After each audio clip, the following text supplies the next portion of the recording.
Everybody, welcome to the second video in my series on working through a new code base to fix a bug. This is probably going to be the last video in this series as well, but knowing how development goes, you can never be too sure. So where we left off last time, we had, if I can find it, no...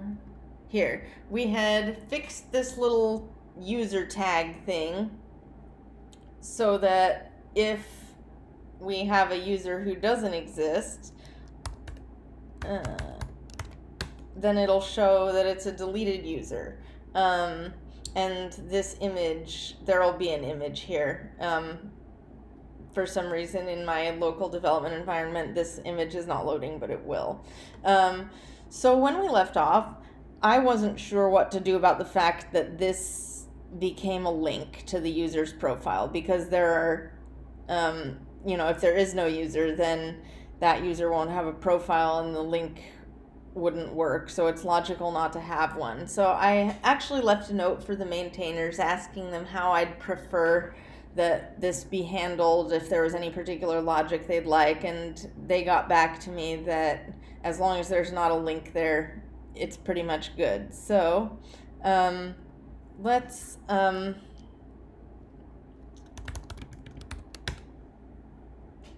pull up a text editor here, and then let's see. So coming back to the code, let's see, we have user tag is where the error was originally started, and we created this user.new with the username deleted user and the name deleted user. So I think what we're gonna do is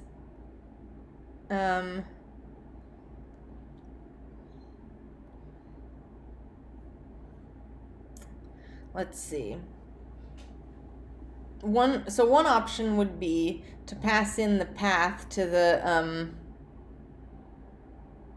the partial, and have it be nil if there's if the user is the deleted user, and have it be the path to the user's profile if it's an existing user. So that would be one approach. The other one, I just closed user.rb, didn't I?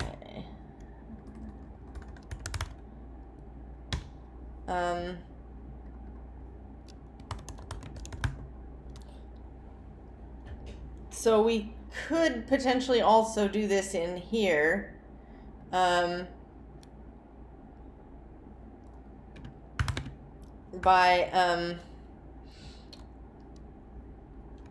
some logic like this. So this would check that the user exists,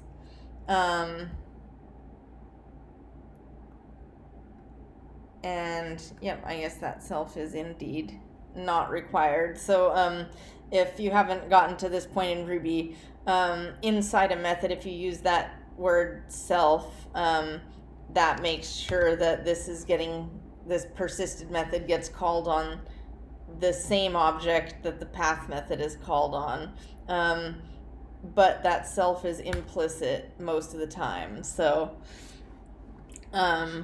we don't actually need that there. In any case, before we actually implement it this way, I think what I'm going to do, I do think this is a good way to implement it, because users that aren't persisted should not have paths, period. So let's make sure that won't break anything, or you know what, let's just go to the tests and create a test for it. This code base, I happen to know, has good test coverage. So let's find where we can stick a test in for here. There's no results for path, so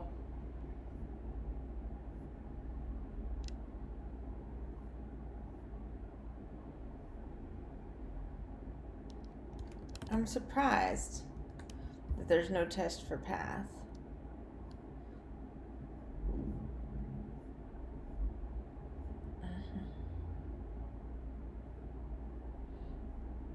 Let's see.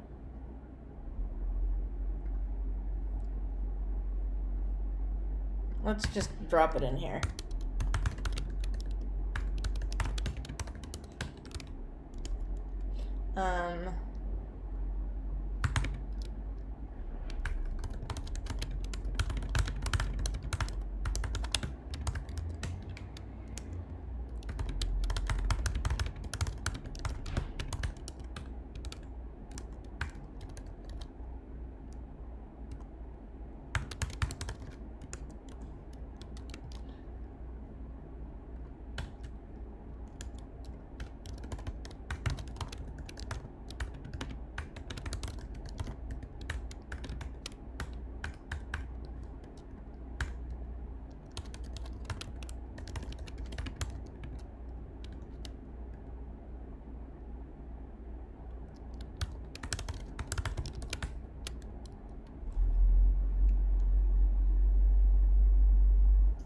Let me make sure that,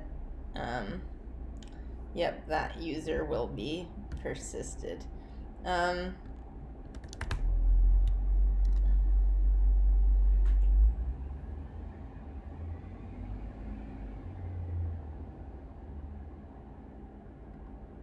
Okay, so I guess they don't like us to have nested contexts.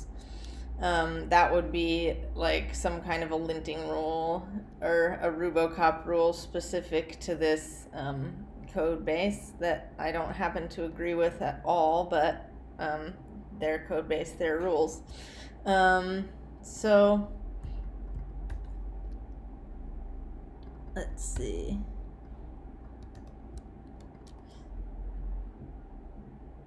Okay, now this makes no sense though.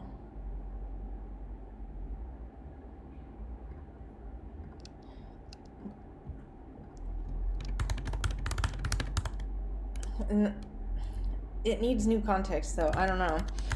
Let's see. Now it's the line went away, so let's try this.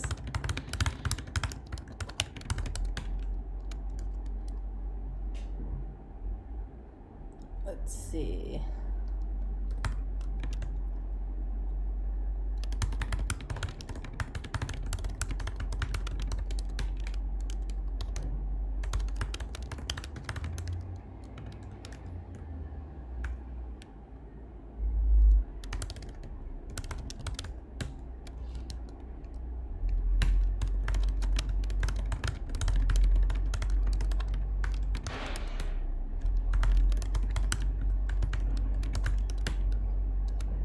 Okay, so now let's see. I'm sorry if you're getting some noise. Apparently the garbage is being picked up outside, so yeah, we're getting a little bit of noise there from that. Hopefully it's not bothering you too much.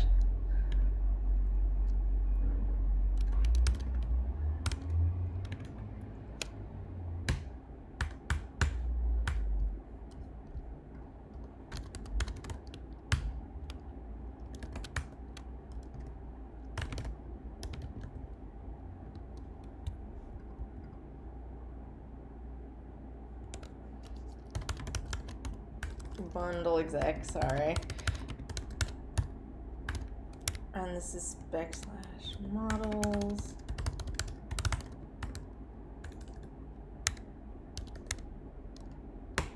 Let's just run the whole file. Once we're done with this, I'll probably see if we can run the whole suite, just to see if that change ends up breaking anything.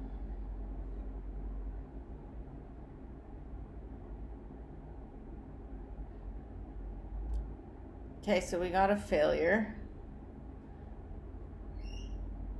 which was expected.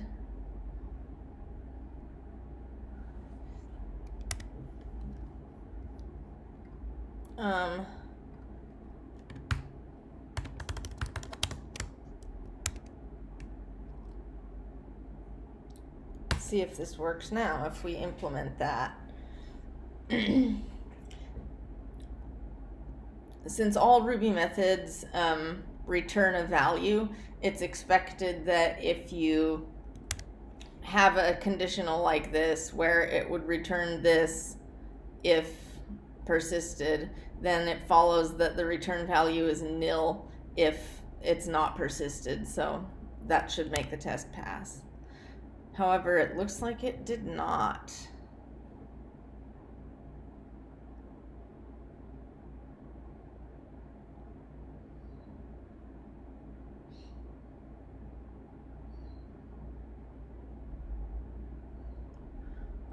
Okay. So that approach won't work. That approach did break it, because it looks like the path is invoked before before the user is persisted in some cases for validations and callbacks. So we will not do this way.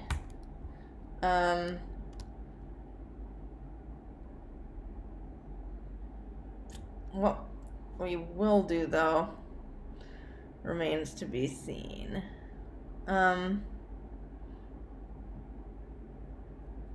So we'll take out these tests, since those are for functionality we decided we don't want. And now what we'll do instead is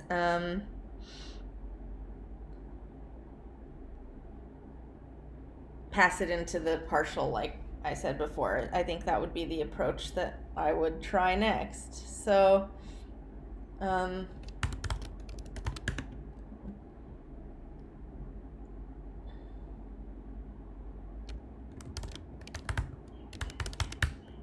oops, that probably is an existing method.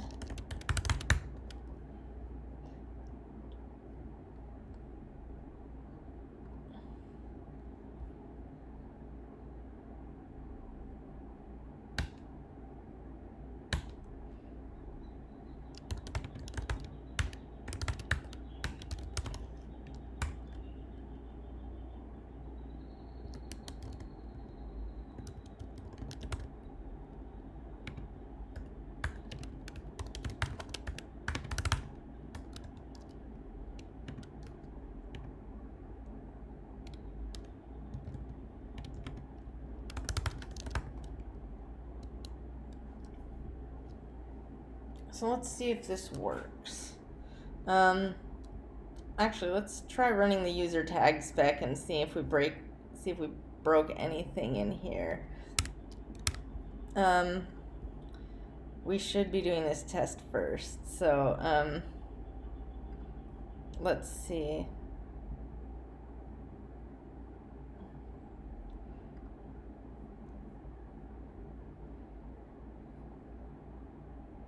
Okay, so we have a test for that. A lot of the time, things like if links appear in partials and stuff just don't end up being tested in Rails other than manually, and that may be the approach that we end up taking this time. We could make an end-to-end test for this, but I don't know if it makes sense.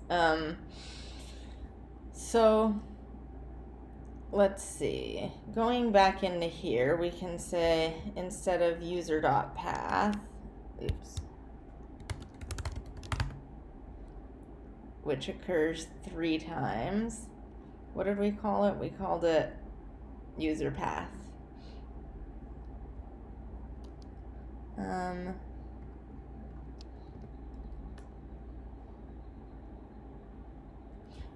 me look at this.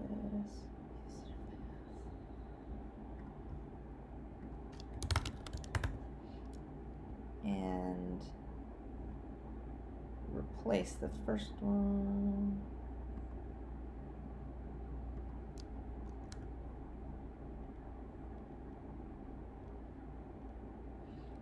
Actually, no.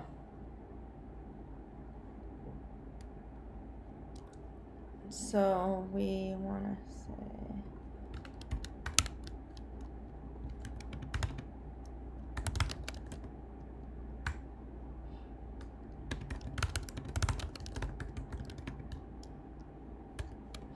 Or I guess what I would like better is if user path dot present. That's a Rails thing.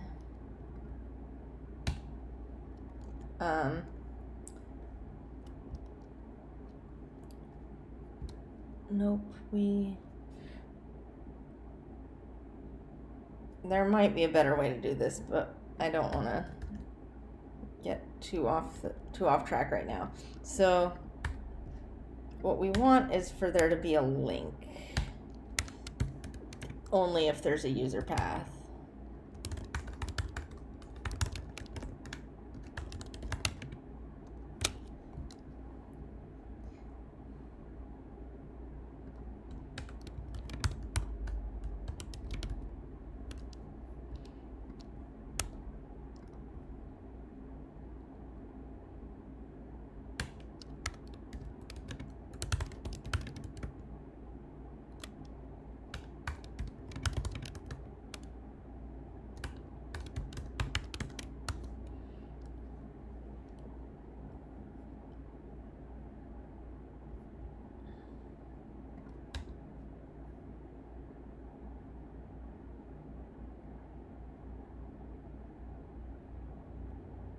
Okay.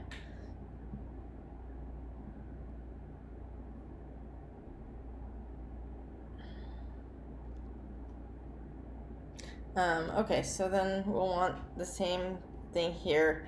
I'm trying to think of a better way to do this because I don't like including a lot of conditional logic in views. So I'm trying to figure out if there's a way to do this inside the user tag. To either wrap these in an anchor or not, depending on whether the path exists. But I don't know if it's worth it to do anything particularly elaborate to prevent that from happening, to prevent the conditional. Let's do it with the conditional for now, see if we can make it work, and then we can improve on the approach later.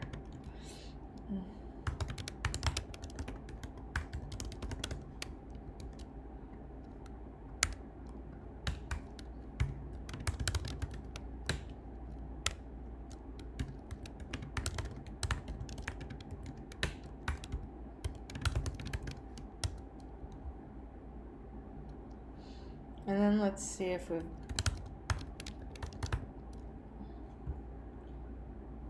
Oops, so...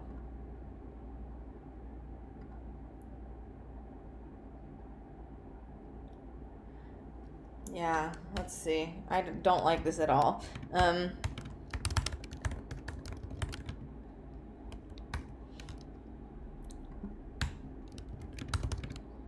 Oops.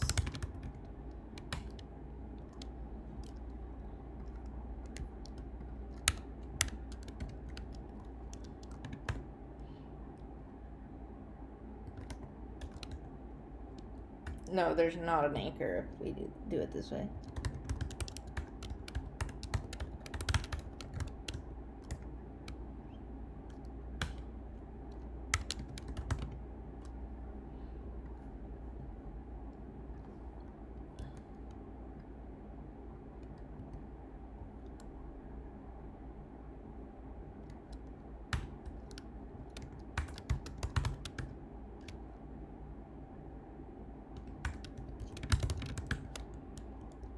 Alright, so let's go back to our browser and see what this does.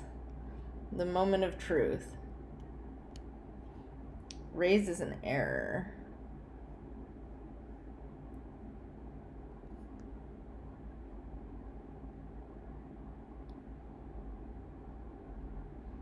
Alright. Template error. Let's see what it says.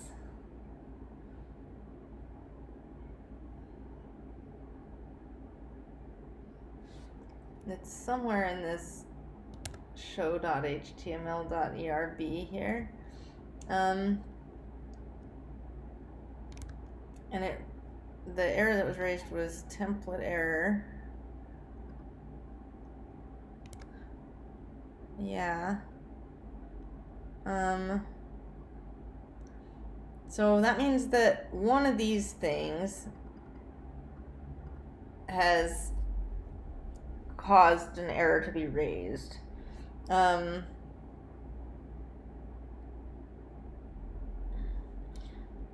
Let's see. That's actually kind of confusing because this should have raised a routing error, but what I'm seeing is a template error.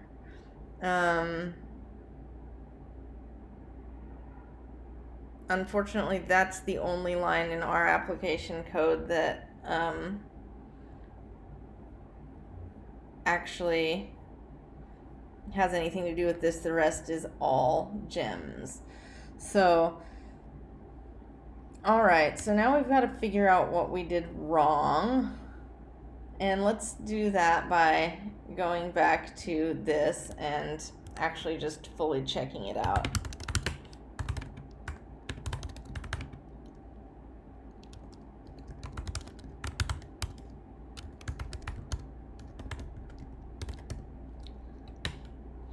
Now let's see if it still gives us the same thing. It does. What if we look for my user? It still gives us the same thing. So great, now we have to figure out what didn't work.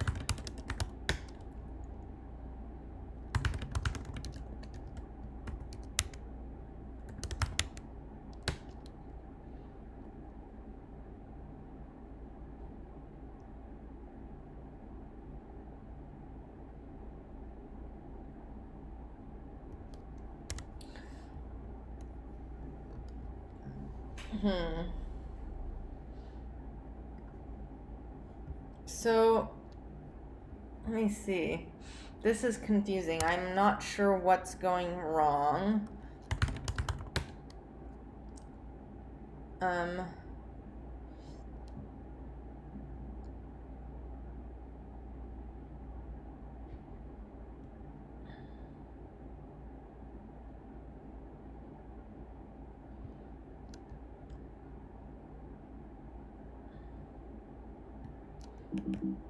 So the first thing to do would be to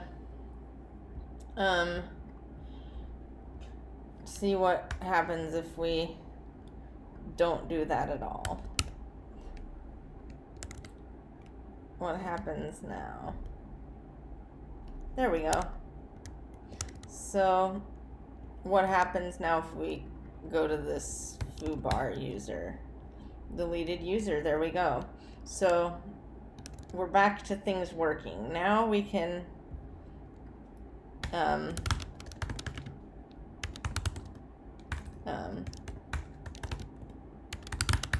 think I may have figured out what we did wrong.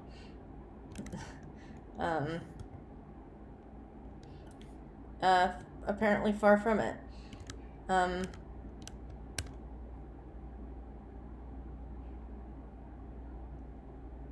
I think what may be happening is that this path thing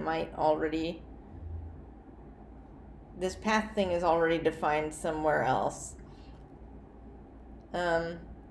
Let's try path to profile and see if we can,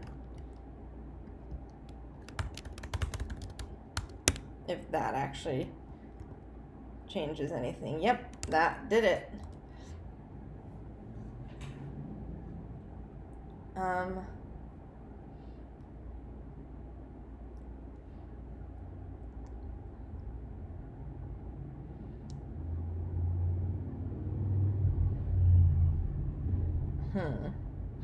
So, okay. Now that we've got that stuff going, maybe we can come back to here and go back to some of the changes that we were going to make in here.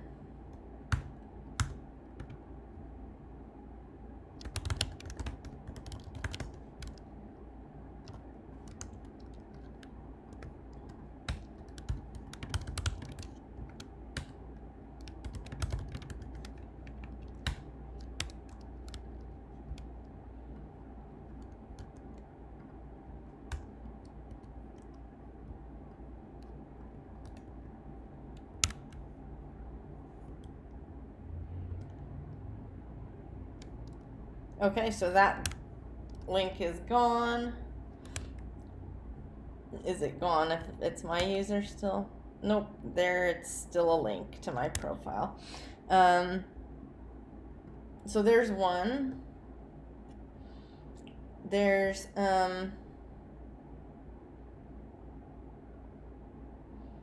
let's see, 2.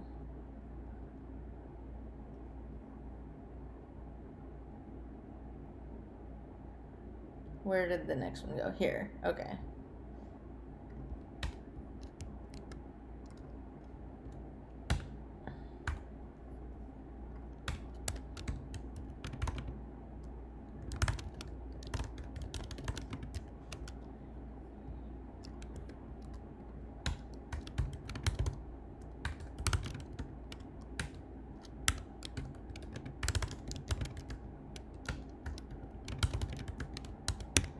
How's that go?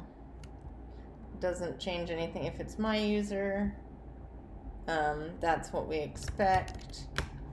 If it's the one that doesn't exist, cool. No more link. And then there was just one more thing.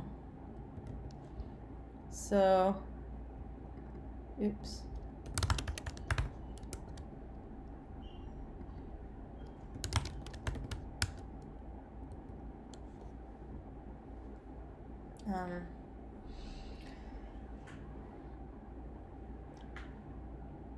Yeah, I'm trying to think if there's a way we can do this with the decorator or something so that the so we don't have to have all these conditionals in here.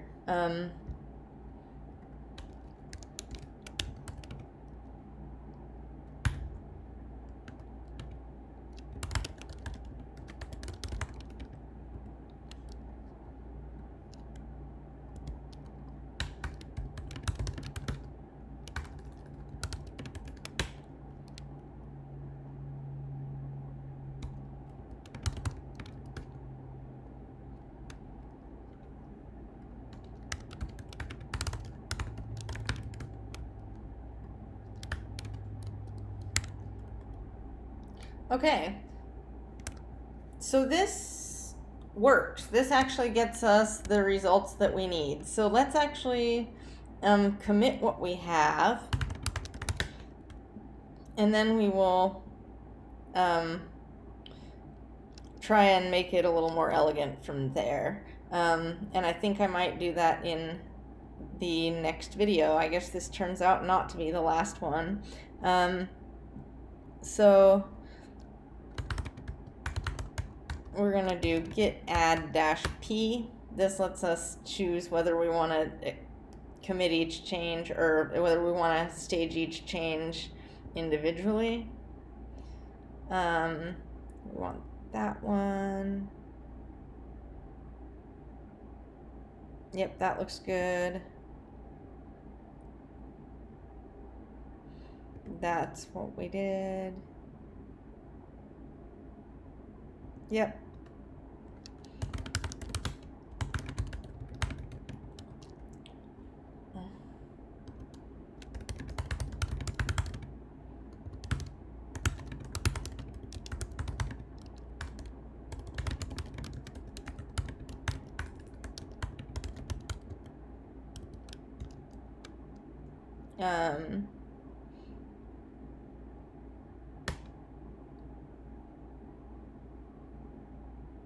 It's probably going to tell us that Rubocop failed or something.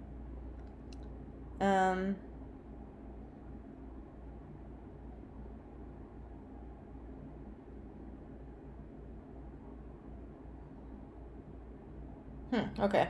And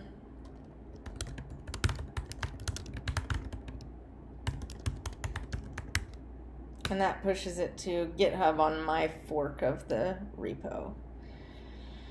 So, yeah, so I will make another video wrapping all of this up, where we do the refactor to make sure that everything is clean and the code quality is where we need it to be. Thanks for watching, and I will see you then.